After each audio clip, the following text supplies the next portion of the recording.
Continuing with our session on removing element from the list. See, there may be situations where we cannot able to remember the position of the element. And it is better that we name such element and we can remove the element. So we have one method called remove method, where you can, if even though you don't know the position of the element, you can remove the particular element from the list with the help of remove method. So in this case, since we suppose the list goes across say 50,000 elements within the list, it's really difficult for us to identify the index number and start deleting it one by one. So it is better that we can use a method called remove. So here I'll be typing flower dot remove,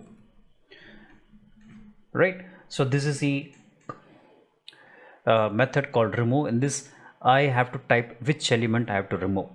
So in this case I type the lily has to be removed, LILY.